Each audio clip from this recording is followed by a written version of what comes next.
Bonsoir à toutes et à tous. Ravi de vous retrouver ce soir. Question d'actu a déplacé ses studios à l'occasion de la célébration du 51e anniversaire de la décision historique de la nationalisation des hydrocarbures annoncée le 24 février 1971 et qui a permis le recouvrement de la souveraineté de l'Algérie sur l'ensemble des richesses de son sous-sol et favorisé l'émergence d'une industrie pétrolière et gazière. Nous nous trouvons ce soir au niveau du site de la raffinerie de Sidi Rezine qui vient de connaître une opération de réhabilitation et d'extension.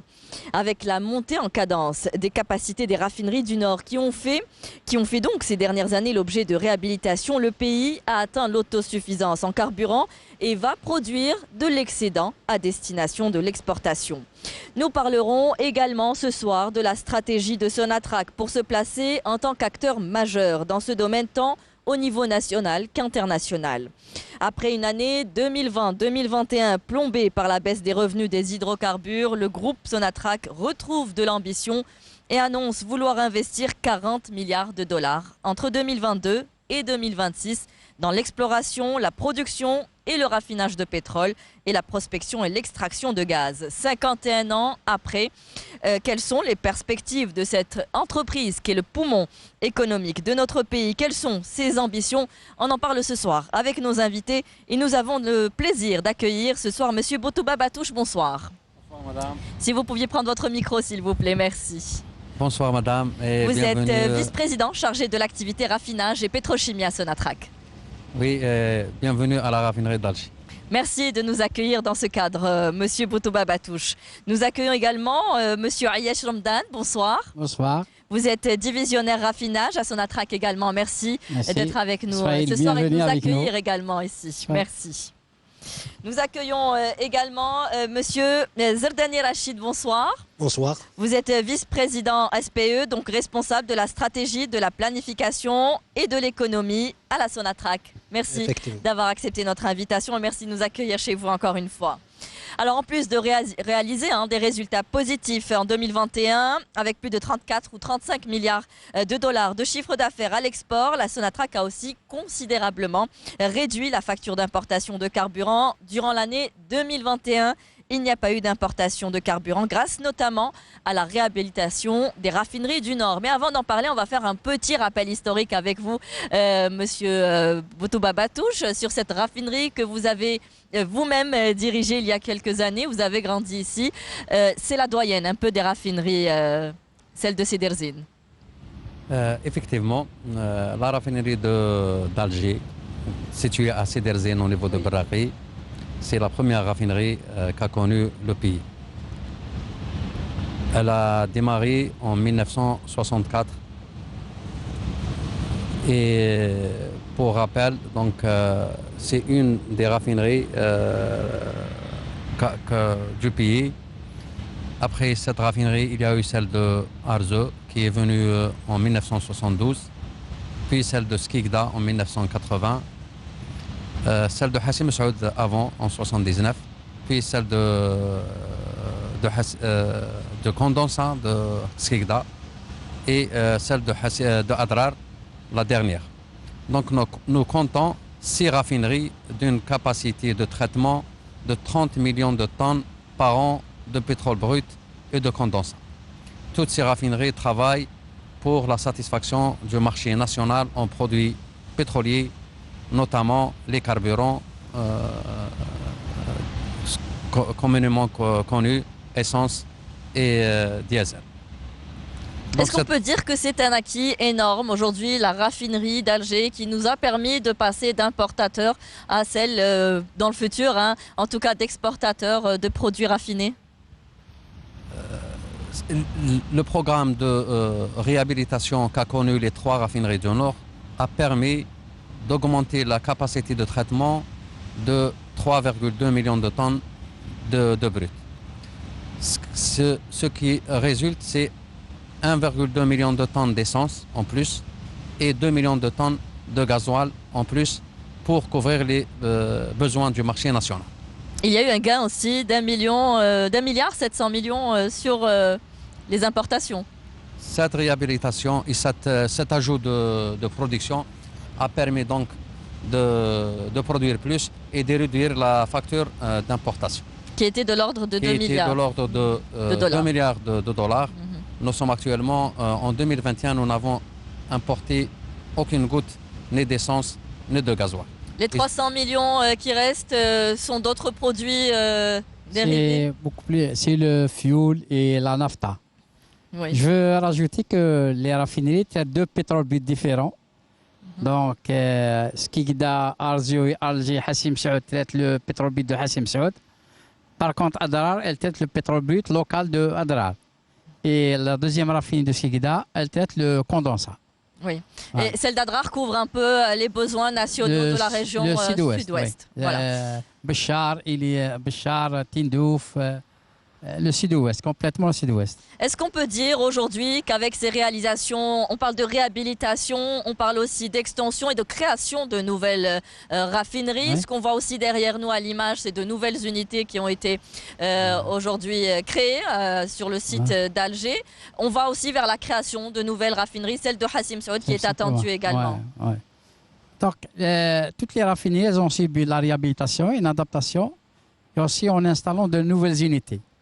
Donc ici à Alger, c'est devenu une raffinerie à transformation complète. C'est-à-dire qu'il n'y a plus de sous-produits. Le fioul qui était vendu avant, maintenant il est craqué et on produit de l'essence et du gasoil. Donc on n'a plus de sous-produits. À Skikda, on a aussi augmenté la capacité de production des aromatiques. Elle est passée de 60 000 à 380 000. Et à Arzio, on a ajouté une unité d'isomérisation pour la fabrication des essences. Ainsi que toutes les raffineries, elles ont subi une modernisation de l'instrumentation et de l'électricité. Alors aujourd'hui, pour parler réellement de surplus, c'est quand on fait des bénéfices, quand on arrive à produire plus que la consommation locale et quand on arrive à avoir des excédents. Est-ce que d'abord, avant d'en arriver là, est-ce qu'aujourd'hui, ce qui a permis cette baisse du chiffre d'importation, c'est uniquement parce qu'on arrive à produire plus ou parce qu'il y a eu aussi un contexte mondial qui a favorisé une baisse de consommation également? Il y a plusieurs facteurs. Le premier facteur, c'est l'augmentation de la production. Ça, c'est le facteur 1. Le deuxième facteur, effectivement, il y a une baisse de consommation causée par la Covid-19. Puis, il y a aussi la fermeture des frontières qui a, je dirais, réduit les fuites de part et d'autre qui fuitaient du côté est que ouest ou bien sud sur les produits carburants. Vous savez très bien que c'est une hémorragie pour notre économie, le fait de ces fuites-là à travers les frontières, la contrebande. La contrebande. Ça a été ralenti avec la pandémie, avec la fermeture. Oui, il y a eu fermeture des frontières, il y a un travail bien fait des services de sécurité. Et puis il y a aussi il y a un autre effet, celui de l'augmentation des prix qu'a connu le marché des carburants depuis 2016 jusqu'à 2020, ce qui a un petit peu, je dirais, rationalisé et freiné cette augmentation de consommation qui a atteint en 2015 14 millions de tonnes par an entre l'essence et carburant. Donc depuis 2016, nous enregistrons un ralentissement, une stabilisation de la consommation de l'essence. Un autre facteur, c'est celui des automobilistes qui se dirigent vers le GPL. Oui. Il y a une augmentation en matière de transformation des moteurs vers le GPL qui participe aussi, elle, à la stabilisation donc, de la consommation et de la demande nationale en carburant. Donc, si je comprends bien, pour l'instant, on arrive à satisfaire la demande locale en termes de carburant.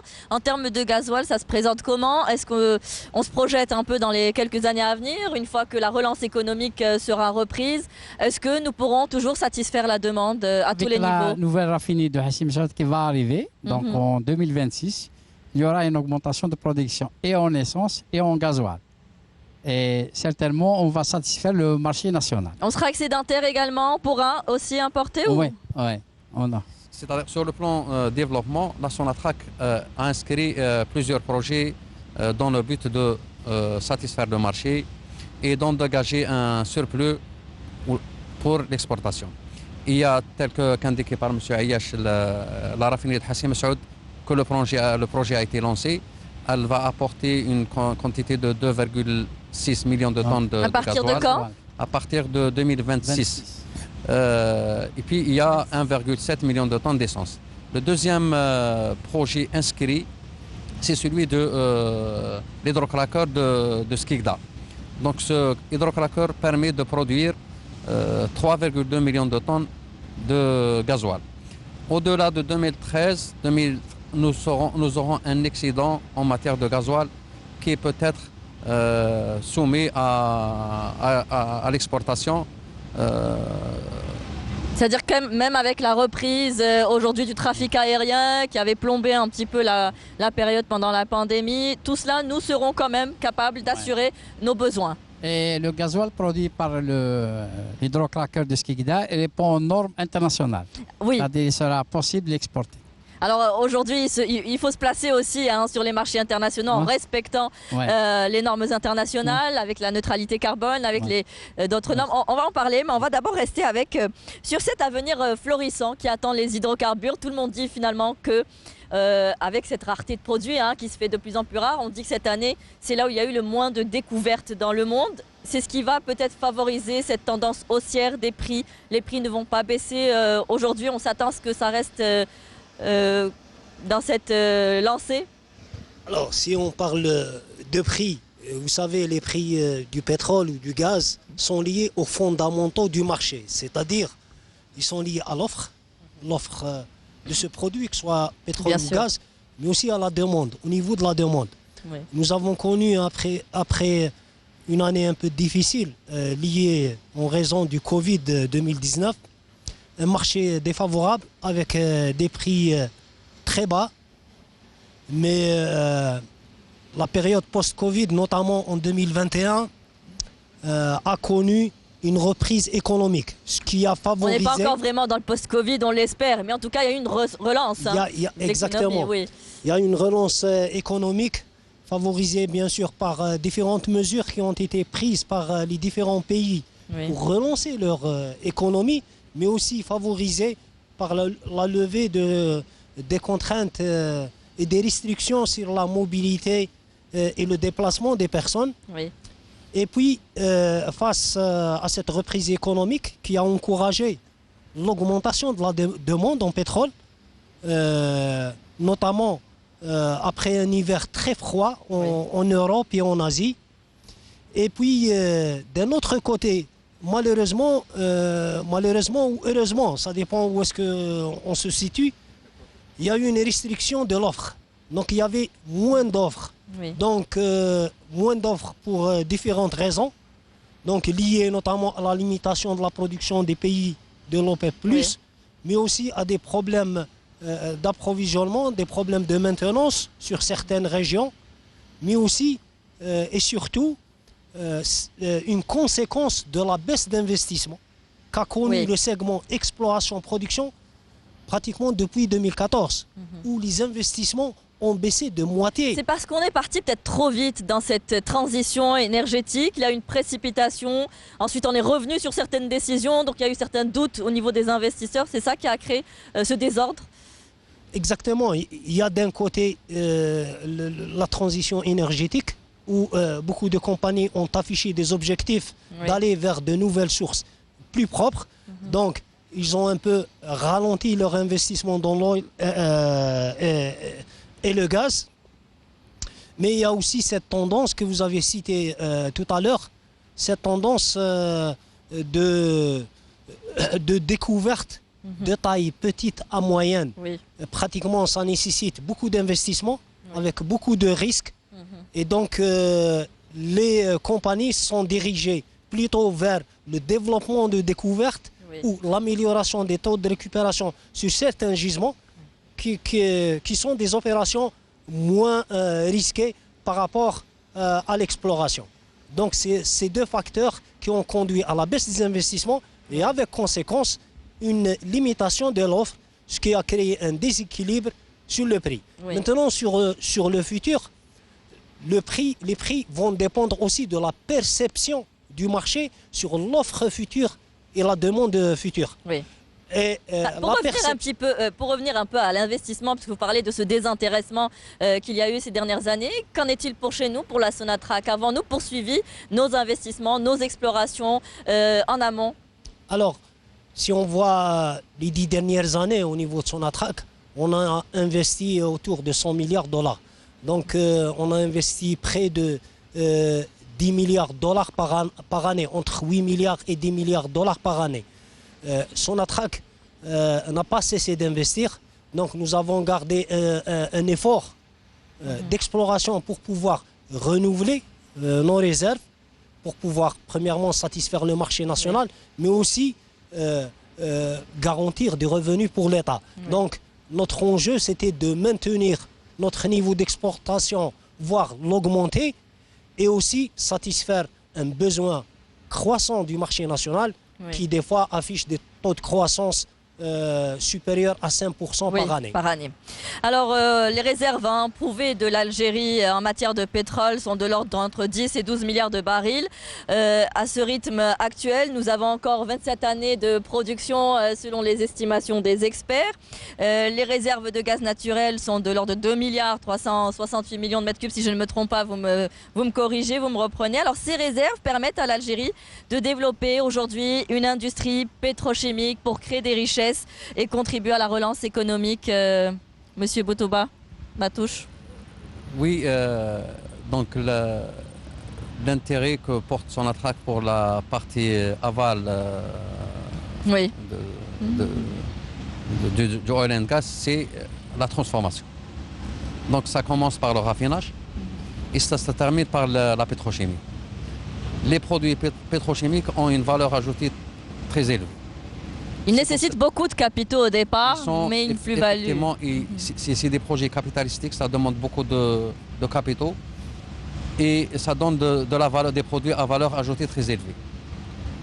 La Sonatrach, dans ce domaine, a inscrit un nombre de projets, notamment le premier, celui de la production de MTBE, qui est un additif pour la production d'essence. Et ça me permet de revenir un petit peu sur la partie carburant. Des actions que nous avons faites en matière de carburant, c'était après le démarrage de cette dernière raffinerie, donc la raffinerie d'Alger, nous avons éliminé le plan des essences. Ça, c'est un changement important qu'a connu le marché de carburant en Algérie, où nous avons éliminé le plan.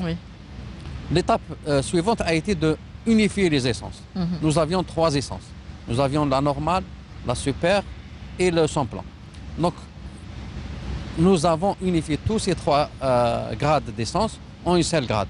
C'est un facteur parmi ceux que j'ai cités tout à l'heure pour répondre au marché et satisfaire le marché. Donc pour la pétrochimie, il y a le projet MTBE on va le lancer cette année, Inch'Allah.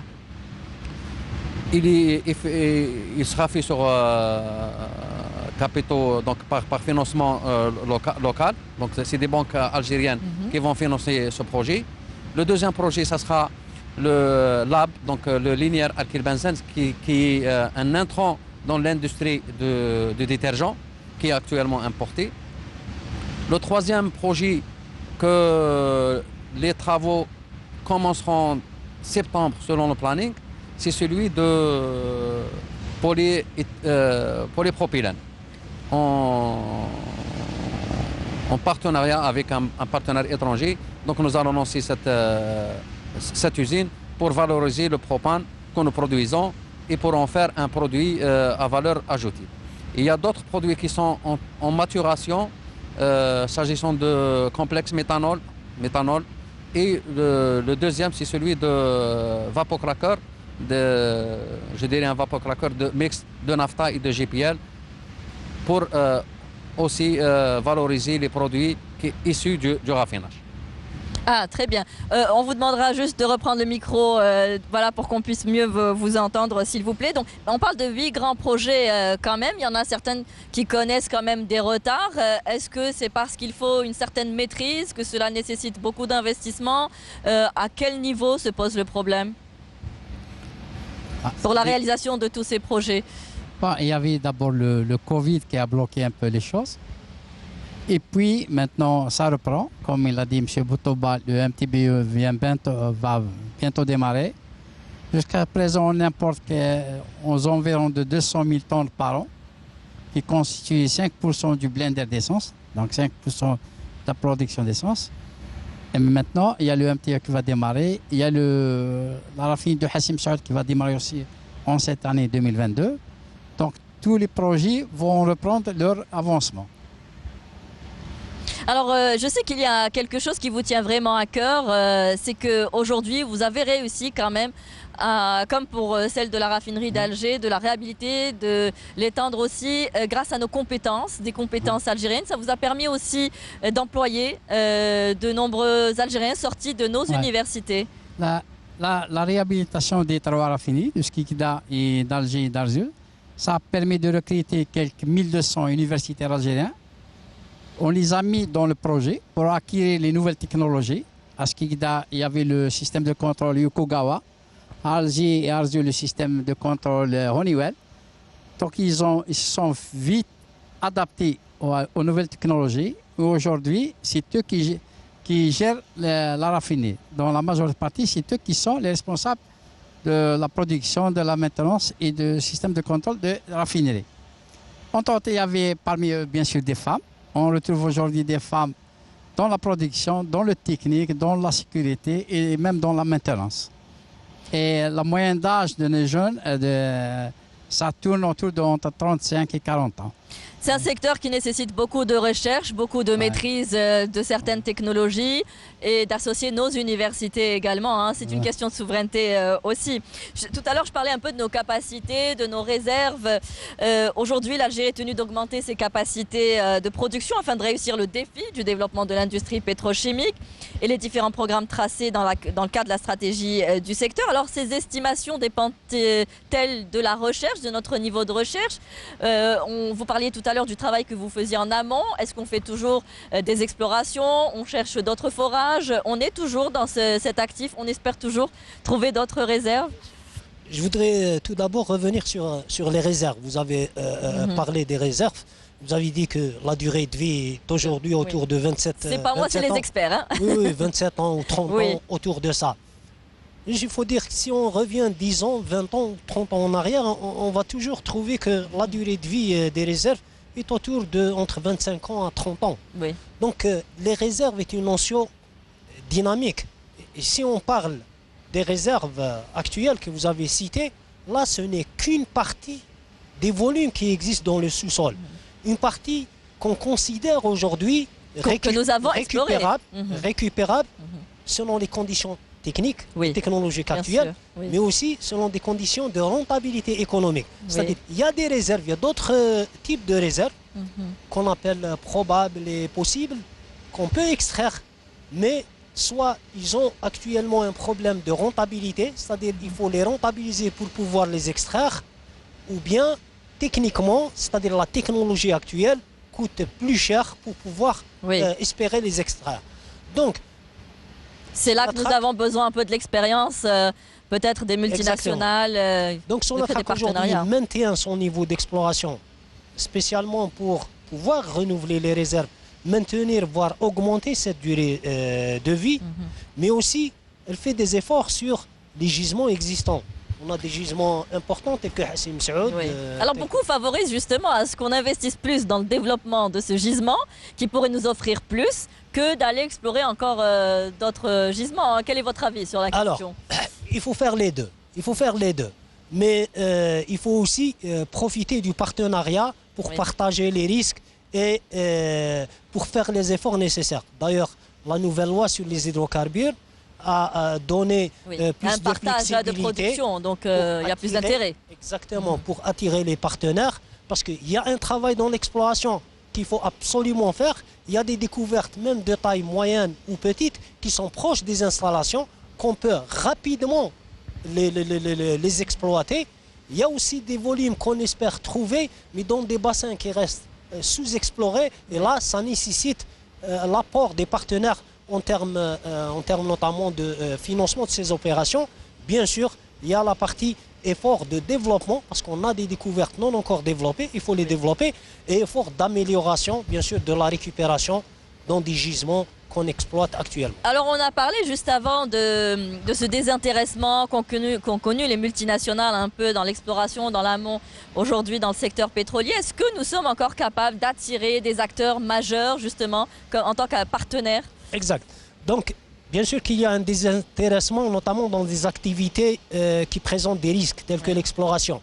Mais aujourd'hui, le partenariat a tendance à faire des partenariats sous forme de package global qui englobe pas uniquement l'exploration, mais aussi le développement de certaines découvertes, mais aussi les investissements dans des énergies propres, dans des énergies, dans le cadre de la transition énergétique.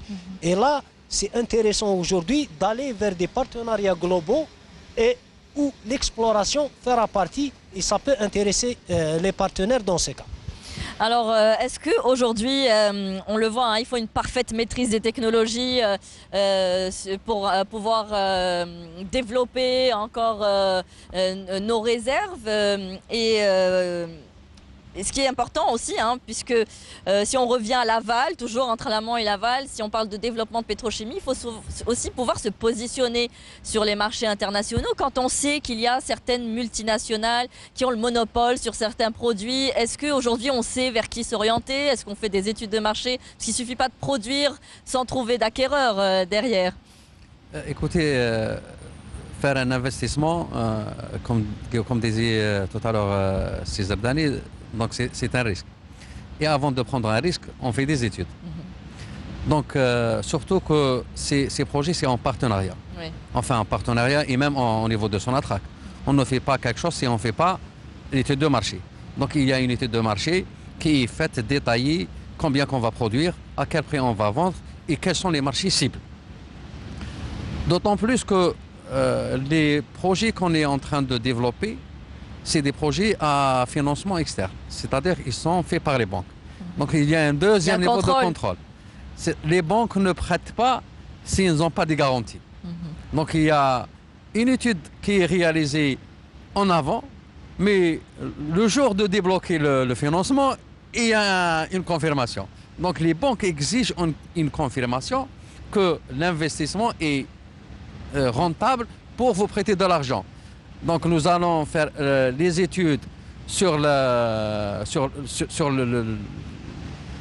projet lui-même, le capital à débourser pour faire le projet, et puis sur le placement du produit. Alors où est-ce qu'on va le placer? Vers le nord ou vers l'Afrique? Où est-ce qu'on va s'orienter? Quel est le marché le plus rentable pour nous aujourd'hui? On parle beaucoup de s'orienter vers les marchés africains. Pour l'Europe, on a encore peut-être cette possibilité d'exporter notre gaz, surtout avec la crise ukrainienne. Peut-être qu'on en parlera tout de suite, tout à l'heure avec vous.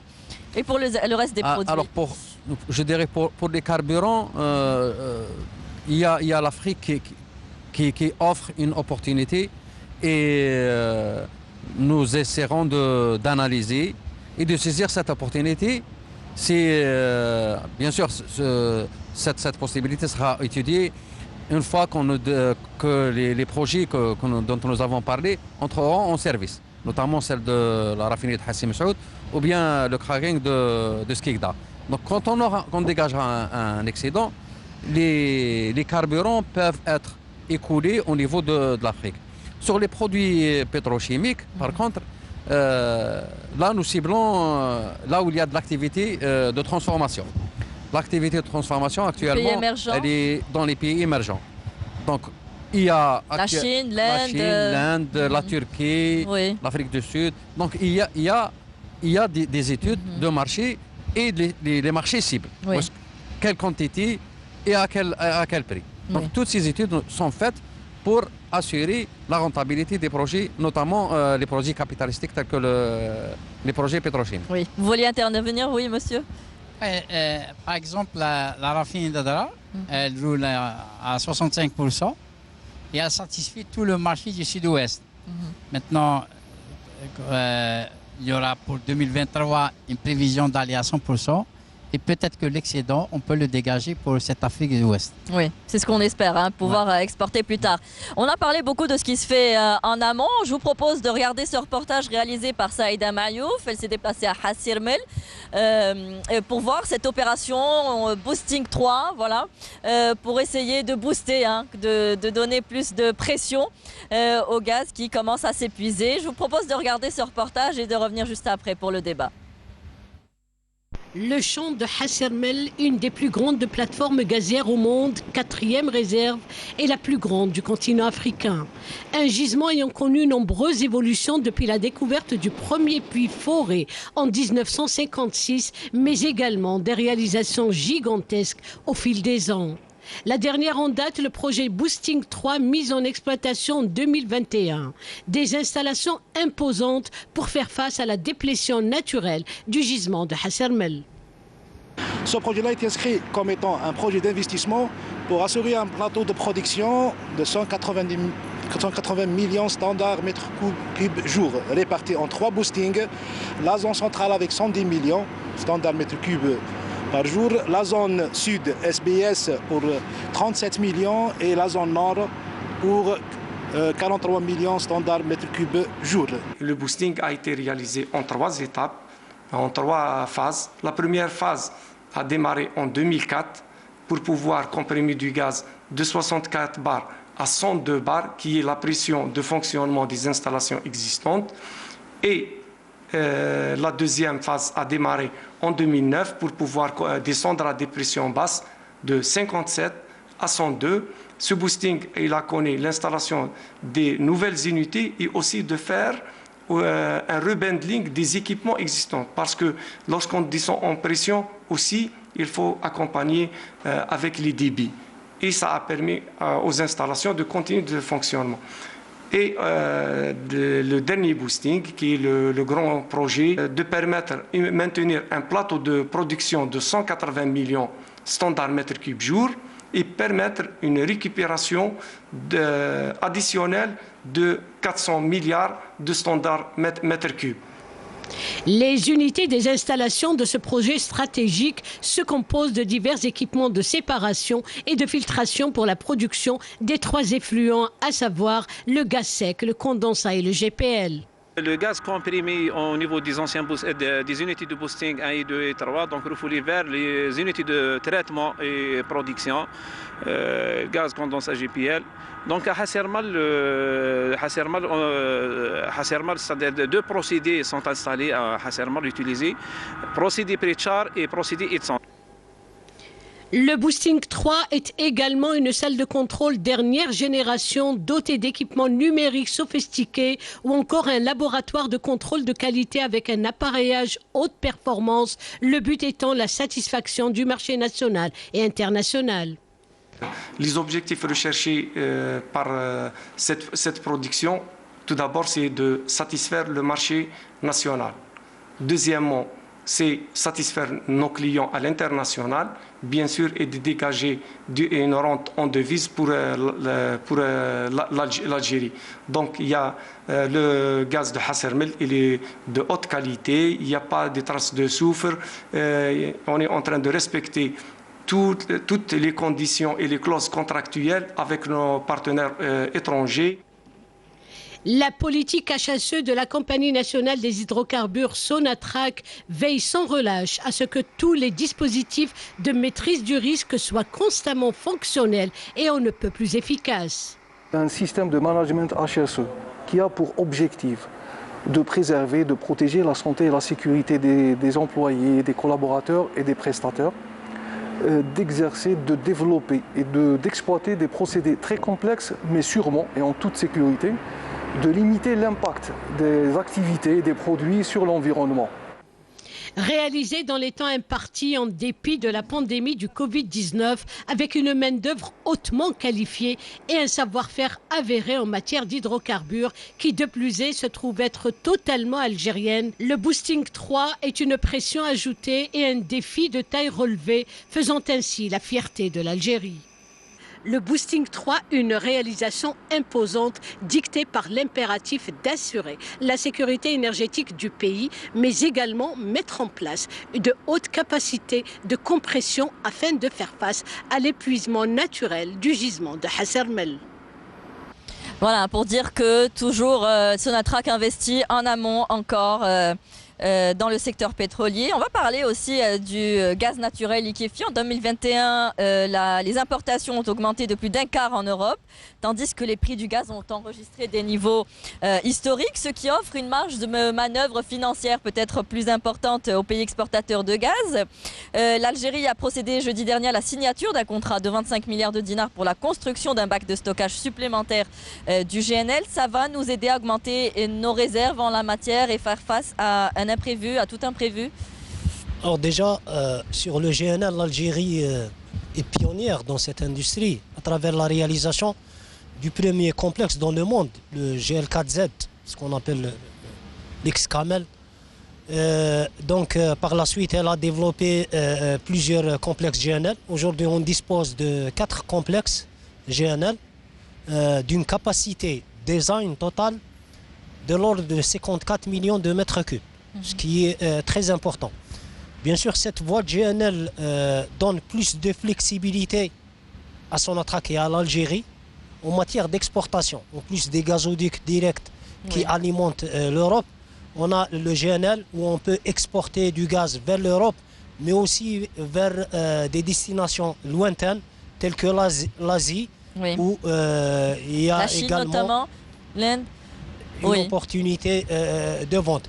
Donc nous avons investi dans les capacités d'expédition aussi vers l'Asie à travers un projet de réalisation d'une jetée au niveau de Skikda pour accueillir les navires de grande taille qui permettent d'acheminer le GNL vers des destinations lointaines. Et bien sûr, comme vous l'avez cité, nous venons de signer un contrat pour la réalisation d'un bac de GNL, spécialement pour pouvoir charger au niveau de cette nouvelle jetée qui va être mise en service d'ici la fin d'année 2022. Il y a peut-être aussi ces nouvelles opportunités qui s'offrent à nous. Avec la crise ukrainienne, l'Europe cherche d'autres partenaires aujourd'hui. On a avec nous l'Italie, la Grèce, l'Espagne. On peut peut-être élargir aujourd'hui nos visées, nos visions, notre vision. Déjà, d'abord l'objectif, c'est de respecter nos engagements. Parce que la majorité de notre gaz, il est contracté à moyen et long terme. Et Sonatrach doit respecter ses engagements en matière de gaz. Maintenant, s'il y aura... c'est clair qu'aujourd'hui, il y a des opportunités. C'est-à-dire qu'aujourd'hui, vu nos capacités, nous ne pouvons pas prévoir encore... Si, nous avons... Mais j'ai dit que la majorité est destinée, est vendue dans le cadre de contrats à moyen et long terme qui nous arrangent à long terme par rapport à une situation, à une conjoncture particulière qui risque de changer. Maintenant, on peut toujours alimenter le marché à travers des ventes spot de gaz.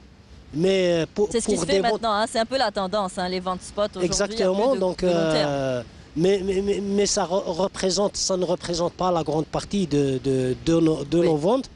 Maintenant, on peut augmenter notre capacité aussi, mais à travers les investissements, il faut trouver des marchés à moyen et long terme pour pouvoir rentabiliser ces investissements.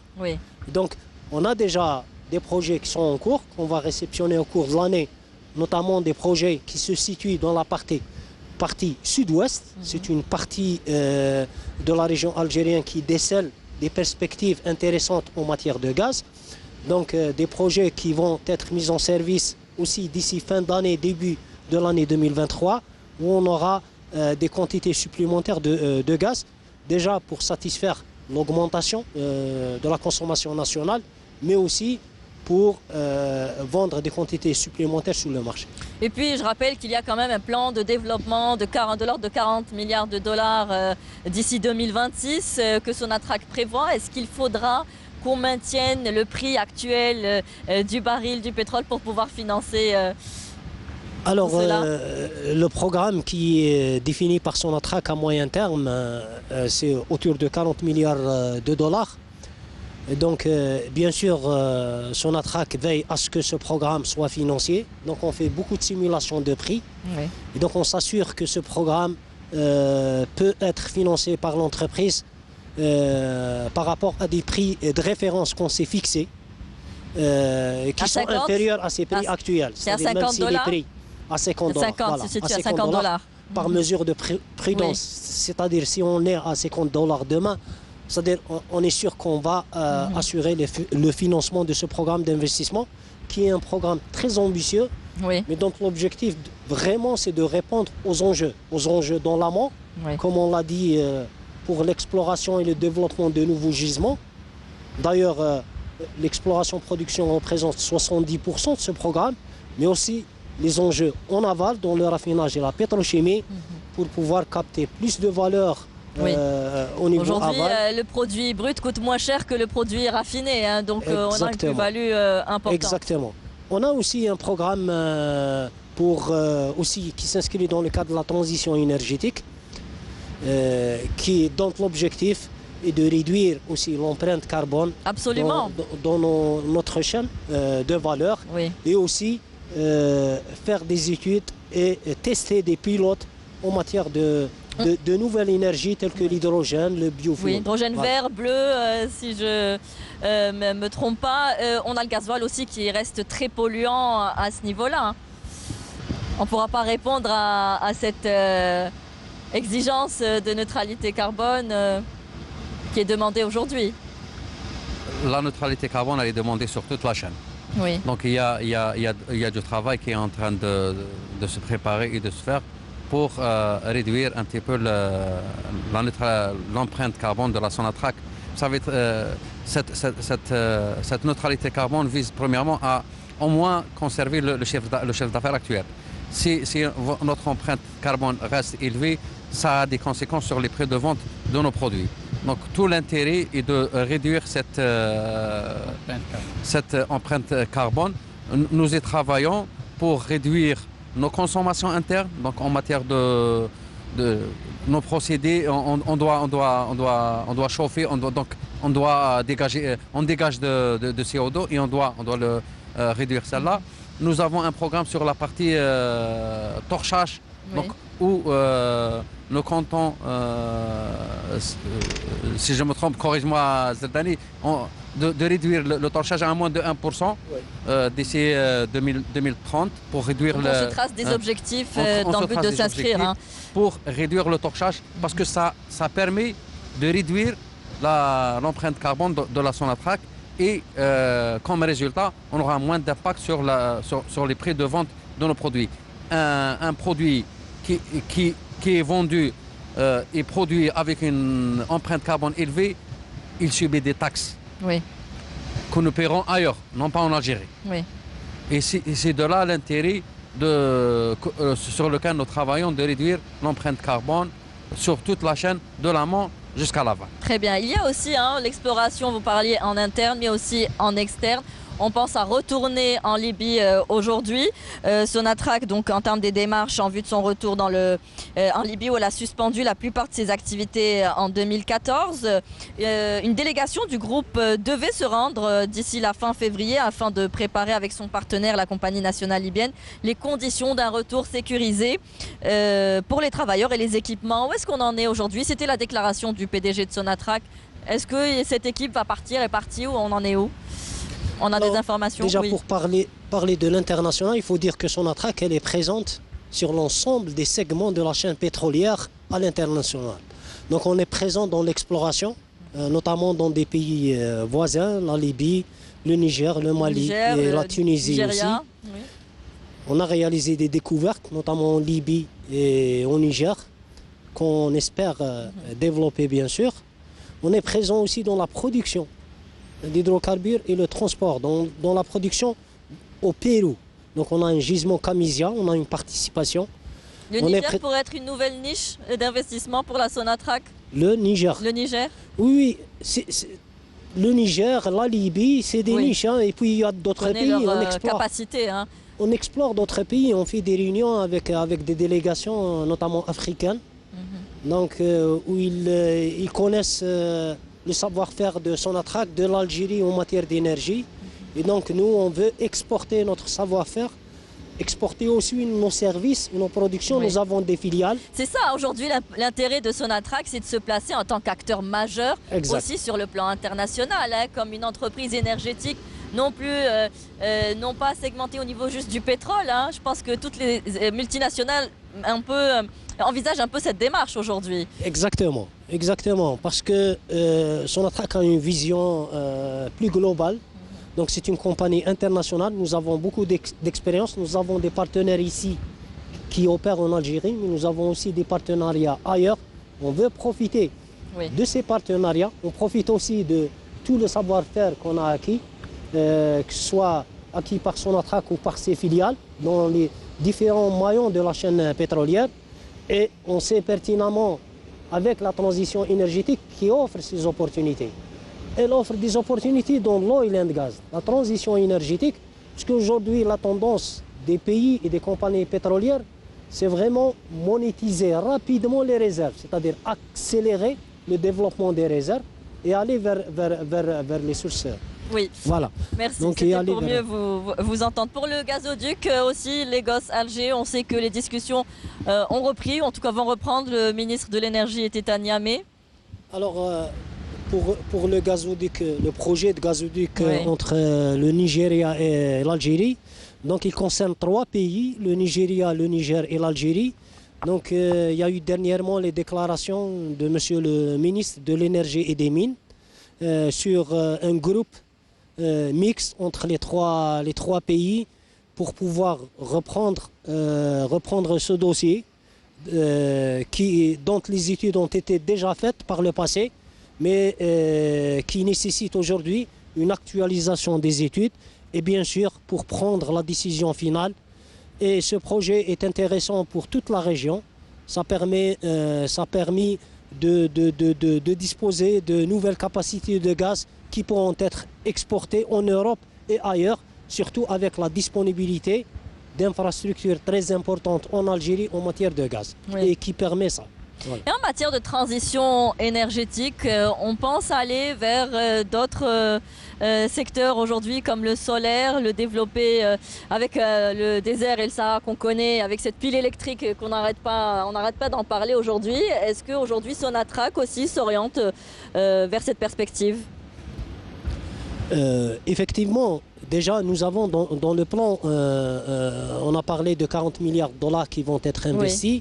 Il y a une partie qui concerne la solarisation des sites du Sud. Donc au niveau de tous les sites de production de Sonatrach, au niveau du Sud, on veut installer des centrales photovoltaïques pour utiliser l'énergie issue du solaire au lieu du gaz, économiser le gaz pour le destiner à l'exportation. Nous sommes aujourd'hui en train de travailler en partenariat avec des partenaires sur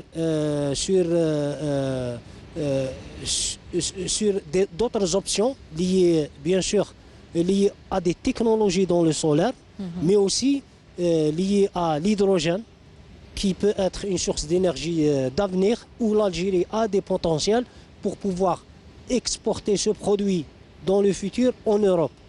Et puis aussi, il y a des études en matière de production de carburant à travers de biocarburant, donc qui peut être réalisé ici en Algérie. Donc Sonatrach est plein dedans, on est conscient, on doit passer par la transition énergétique. Vous êtes ouvert un peu à toutes les perspectives, hein. On parle même du retour du nucléaire. Exactement, même le retour du nucléaire, parce qu'il pratiquement il n'y a pas d'émission, il n'émet pas de gaz à effet de serre. Donc il y a l'enjeu climatique qui nous impose ça, mais il y a aussi le fait que les ressources fossiles sont épuisables. Un jour ou l'autre, on doit chercher d'autres sources d'énergie. Et Sonatrach a l'ambition de rester toujours exportateur d'énergie. Oui, voilà. Très bien. Alors, pour parler aujourd'hui de notre mode de consommation avec vous, M. Ayège, pour vous, il est possible aujourd'hui d'économiser plus. S'il suffisait encore d'avoir cette maturité peut-être de changer notre mode de consommation, Pour vous, aujourd'hui, la baisse des prix, ou en tout cas, on sait qu'on a un prix assez bas de nos carburants. Vous pensez qu'on peut changer notre mode de consommation en maintenant ces prix? Oui. L'Algérie, elle est connue comme un pays parmi les 5 pays au monde où le carburant est le moins cher. Donc, l'Algérie est parmi les 5 pays au monde où le carburant est le moins cher. Et c'est-à-dire, on consomme pratiquement moins de 10 millions de tonnes de gasoil et moins de 4 millions de tonnes d'essence par an. Nous avons un parc d'automobiles de 7 millions de voitures. Donc, si chaque propriétaire de voiture réduit sa consommation journalière de 0,5 litres de carburant, 0,5 litres, c'est la bouteille ici devant moi. Donc, avec les 7 millions de voitures, on aura sur une année une économie de 1 million de tonnes de carburant. C'est plus que la production de cette raffinerie et la moitié de la production de la raffinerie de Skikda. Oui, je vous prie de bien tenir votre micro, s'il vous plaît. C'est vrai qu'on doit investir, on doit satisfaire le marché national, mais aussi le consommateur, dont nous faisons partie, doit aussi être sensible. Je vous demanderai juste d'arranger votre micro, s'il vous plaît, pour que le son soit meilleur. Merci. C'est-à-dire, c'est vrai que Sonatrach, elle a investi énormément dans le secteur de raffinage. Donc, il y a eu une augmentation de 3,6 millions avec les réhabilitations des 3 raffineries. Et moi, je vois que le consommateur, il doit aussi jouer son rôle. Il doit être discipliné dans sa consommation. Il faut éviter ces déplacements de 100 mètres, 200 mètres pour aller chercher son pain ou faire sa course. Il faudrait peut-être développer les transports aussi, hein, qui favoriseraient aussi la réduction. Il faut encourager le télétravail. Oui. Ça donne moins de circulation. La pandémie a prouvé que c'était efficace. Hein. Oui. Et avec une réduction de 0,5 litres par personne par jour, on aura une économie de 1 million de tonnes de carburant. C'est ambitieux hein, comme projet. Il faudrait peut-être toute une éducation derrière, développement des transports et de plusieurs secteurs aussi. Hein. On arrive un peu au terme de cette émission. Je terminerai peut-être avec vous, Monsieur Boutouba. La valorisation des hydrocarbures se pose aujourd'hui comme le seul choix possible pour la Sonatrach dans sa volonté d'industrialisation. Et oui, c'est-à-dire vendre des produits avec une valeur ajoutée élevée et mieux pour la Sonatrach, pour le pays, que de vendre du brut à l'état brut. De toute façon, ça reste des leviers pour la Sonatrach pour valoriser et augmenter son chef d'affaires. Donc, ou bien la valorisation à travers la transformation, c'est très important de transformer et de vendre le produit transformé et aussi garder les deux options. Oui. C'est mieux pour la Sonatrach d'avoir 2 options, ou bien vendre le produit brut et gaz, ou bien les transformer pour en tirer profit. De toute façon, même dans la transition énergétique, on parle de mix énergétique, on aura toujours besoin des énergies fossiles. Les énergies fossiles, notamment le gaz, ça reste un élément très important dans, je dirais, la consommation et le mix, enfin la politique énergétique à long terme. Le gaz, ce n'est pas pour demain qu'il va disparaître. Il a une bonne longue vie devant lui. Très bien, merci. Merci messieurs d'avoir participé à cette émission, de nous avoir accueillis ici. Je rappelle que nous sommes au niveau de la raffinerie d'Alger à Sidi Rezine qui a été réhabilitée récemment. En tout cas, la dernière unité est entrée en fonction en 2019, si je ne me trompe pas, et qui a connu aussi une extension. Je rappelle que nous sommes ici à la veille pour célébrer en tout cas le 51e anniversaire de la nationalisation des hydrocarbures. Merci à tous de nous avoir suivis. Très bonne fin de soirée sur Canal Algérie. Au revoir. Merci.